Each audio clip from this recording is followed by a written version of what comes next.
ኣብ ጥቕኡ ዝነበረ ምስኡ ዝመፀ ነገራቱ ስለ ዘስተባሃለ ናብኡ ቅርብ ብምባል ኣእዳዉ ኣብ እንግዳዕ ሒዙ ዳኒ ንምንታይ ከምዚ ትኸውን ኩለና ኣብዚ ዘለና እኮ ሓደ ኢና እንታይ ሒዝናሉ መፂና ዲና ኩላትና ኣምላኽና ኣሚንና ኢና መፂና ብምባል ክፀናንዖ ፈተነ።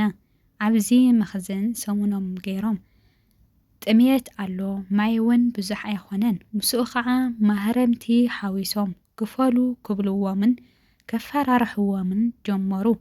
ዳንኤል መመሊሱ ዓቕሉ ፀበቦ ኩሉ ሰብ ነናብ ሰቡ ይድውል ንሱ ግን ናበይ ከም ዝድውል ሕርብት በሎ።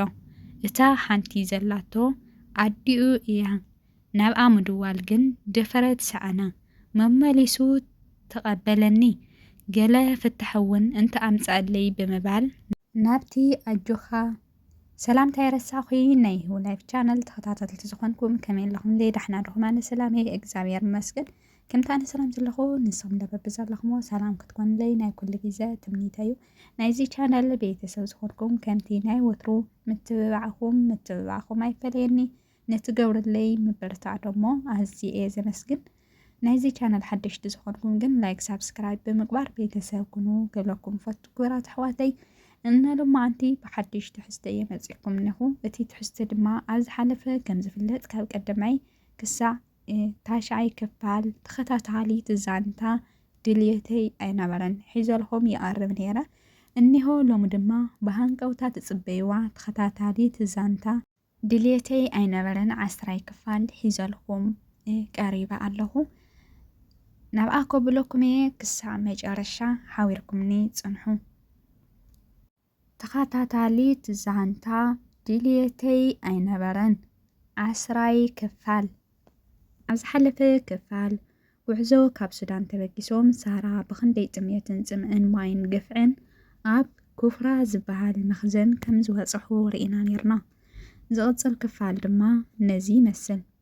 ዳንኤል ደውል ምስ ተባሃለ እቲ ሓደ ክድውለሉ ዝኽእል ነቲ ካብ ኣዲስ ዘበገሶም ወዲ እዩ ነይሩ። ምስቲ ኣብ ስድራኹም ካብ ስድራኹም ወፃኢ ናብ ከሊእ ከይትድውሉ ዝተባሃልዎ ድማ ኣመና እንዳፈረሐ ደወለሉ። ተቐቢልዎ እውን ድሕሪ ሰላምታ ከም ዝኣተዉ ምንጋሩ ብጉዳዩ ክዛረብ ኢሉ ዝዓርከይ እቲ ናተይ ግን ኩሉ ኣረዲኻዮም ዲኻ ክብሎን እቲ ሊብያዊ ዓውዓው እንዳበለ ክመፅን ሓደ ኮነ። ኣይ ዶንጌን ከዓ ብቕልጡፍ ነታ ቴሌፎን ዓፂዩ ነታ ቁፅሪ ከየጥፍኦ ካብታ ቴሌፎን ደምሰሳ። ብድሕሪዚ ኩሎም ኣዋልዶም ኣወዳቶም ምስ ሓመዶም ርስሓቶምን እዮም ነይሮም። መቸም ናይ ሳራ ድሮና ብሳራ ዝሓለፍኩም ትፈልጥዎ ትኾኑ። ካብ ጉድጓድ ዝወፀቱ ኻርያ ኢኻ ትመስል። ኣቐዲሞም ነተን ኣዋልድ ሓንቲ ሳሙና ን5 ሰባት ዓዲሎምዎም በብ5 ኣትየን ክሕፀባ ነገርወን። እታ ሳሙና ኣዝያ ንእሽተን እያ ነይራ እሞ ከዓ ምስዚ ዶሮን ዘኹላይ ሓመድን ኣማራፂ ኣይነበረን። ብስምምዕ ነብስና ጥራይ ነተሓፀብ ፀጉርና ባዕሉ ይፈልጥ እንተኣኺልና ከዓ ንሪኦ ተባሂለን ከምታ ዝበልወን በቢ 5 ኣትየን ተሓፀባ። እታ ሳሙና ሓይቓ ስለ ዝነበረት ከዓ ፀጉረን ከይተሓፀባ ቀረያ። ኣወዳት እውን ከምኡ ገይሮም ተሓፀቡ። ሓዲሮም ንፅባሒትኡ ደውሉ እንበር ገንዘቦም ኣይተነገሩን ነይሮም። እቲ ሊብያዊ ናብተን ኣዋልድ ኣቐዲሙ ብምኻድ ከዓ ሕጂ ሞባይል ከተምፅእ እያ ንስድራኸን ደውላ $85,000 ከም ዘውርድልኽን ትገብራ። ኣብዚኣ ነብስኽን ከይትሓስራ ከምዚ ዶ ከምዚ ከይትብላ ይብለን። ተሰማሚዐንኡ ዝመፃ $65,000 ነይሩ። ኩለን ከዓ ነቲ ዝተርጎሙለን ዝነበረ ንሕና ከምዚ ኣይተሰማማዕናን ሰምሳሪና ኣራኽበና ከምዚ ክንከፍል ኣይንኽእልን በላ። ንሱ ግን ሱቕ በላ ከምኡ ከይትብልኡ ከማን ሳምሳሪኽን ካብ ዝድውለልኽን ትነግርኡ ባዕሉ ክድውለልኽን እዩ ኢሉ ሒዝወን ናብተን ኣብኡ ዝፀንሓ ሓወሰን። ይኸይድ ስለ ዝነበረ ከዓ ሓንቲ ካብኣተን ሓወይ ሳሙና ሃበና ባ ብፀጉርና ኣይተሓፀብናን ምስ ዶረን ሓመድን ኢና ዘለና በለቶ።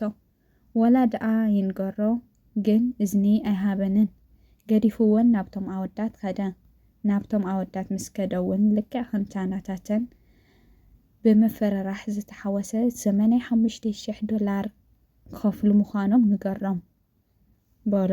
ዳንኤል ካብኣቶም ፈልዩ ዝኾነ ክብሎ ተጸበዩ። ንሱ ግን ምስኣቶም ከምኡውን ክኸፍል ምዃኑ ነገርዎ። ዳንኤል ኣዝዩ ተጨነቐ። ተስፍኡ እቲ ኣብ ኣዲስ ዘበጎሶ እዩ ነይሩ።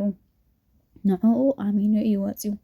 ቀልጢፈ ክዛረቦ ኣለኒ ብምባል ግን ነቲ ቴሌፎን ዘደዋውሎም ዝነበረ ንኽድውል ቴሌፎኑ ሓተቶ። ደው ኢሉ ግን ዘዕልሎ ኣይረኸበን። ጭንቀቱ ኣዝዩ እንዳወሰኸ ኸደ።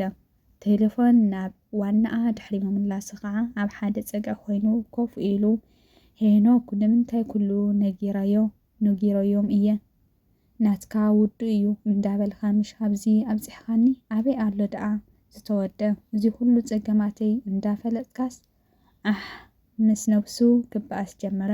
ኣብ ጥቑኡ ዝነበረ ምስኡ ዝመፀ ነገራቱ ኩሉ ስለ ዘስተባሃለ ናብኡ ቅርብ ብምባል ኣእዳዉ ናብ እንግዳዕ ሒዙ ዳኒ ንምንታይ ከምዚ ትኸውን? ኩለና ኣብዚ ዘለናኩ ሓደ ኢና። እንታይ ሒዝና ልዶ መፂና ኢና? ኣምላኽና ኣሚንና እንዲና መፂና። ኣይትጨነቕ ዝሓርከይ ኢሉ ቁርብ ከረጋግኦ ፈተነ። ኣብቲ መኽዝን ሰሙኖም ገይሮም ጥምየት ኣሎ፣ ማይ እውን ፅምኢ ኣሎ። ምስኡ ከዓ መህረምቲ ሓዊሶም ክፈሉ ክብልዎም ጀመሩ። ዳንኤል መመሊሱ ዓቕሉ ፀበቦ። ኩሉ ሰብ ነናብ ሰቡ ይድውል፣ ንሱ ግን ናበይ ከም ዝድውል ሕርብት በሎ። እታ ሓንቲ ዘላቶ ዓዲኡ እያ። ናብኣ ምድዋል ግን ድፍረት ሰዓነ። መመሊሱ ተተቐበለኒ ገለ ፍታሕ እውን እንተምፅኣለይ ብምባል ናብቲ ኣጆኻ ኣነ ኣለኹልካ እንዳበለ ዘበገሶ ሄኖክ ወይከ ፈፂሙ ግን ኣይተቐበሎን። ዓቕሊ ፅበት ከዓ ነቲ ኣብኡ ሒዝዎም ዝነበረ ዘለዎ ድፍረት ኣኻኺቡ ኩሉ ኣበጋግስኡ ክነግሮ ኸደ። ኩሉ ምስ ነገረ ግን ኣነ ዝፈልጦ የብለይን። እቶም ንዓኹም ዘበገሰኹም መጋቦ ማለት ኣቀባበልቲ እዮም። ምስ ኣበገስኹም ከዓ ገንዘቦም ይኸፈሉ እዚ ትብሎ ዘለኻ ኣይፈልጦን እየ በሎ። እሞ እንታይ ክገብር ብጃኻ ኣነ ዝኸፍል ሰብ ኣይብለይን።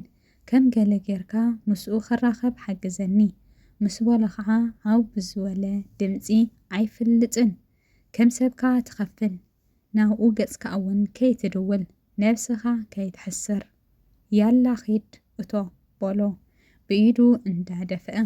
ዳንኤል ዝገደደ ዓቕሉ ፀቢብዎ ርእሱ ኣድኒኑ ብትካዜ እንዳኸደ ከሎ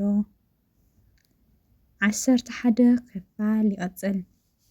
ክቡራት ተኸታተልተይ ሎማዓንቲ ሒዘልኩም ዝቐረብኩ ዛንታ ተኸታታሊ ዛንታ ድልየተይ ኣይነበረን 10 ክፋል ነዚኣ ትመስል ነይራ። ክሳብ መጨረሻ ሰሚዕኹምዋ ክትኮኑ ወይም ክትሰምዕዋ ከምኡውን ክትፈትዋ ተስፋ ይገብር። እንተሰሚዕኹምዋ ከምኡውን እንተፈቲኹምዋ ከምቲ ናይ ወትሩ ምብርታዕኹም ኣይፈልየኒ ንትገብርለይ ምብርታዕ ደሞ ኣዝየ ዘመስግን እና ብኸሊእ ብ12 ክፋል ወይ ብኸሊእ ሓድሽ መሃርን መዘናግዕን ጠቓምን ዘበልክዎ ነገራት ነራኸብ። ሰናይ ግዜ ሰናይ ቅድሚያ ትኾነልኩም። ሰናይ ተምኒተ እዩ።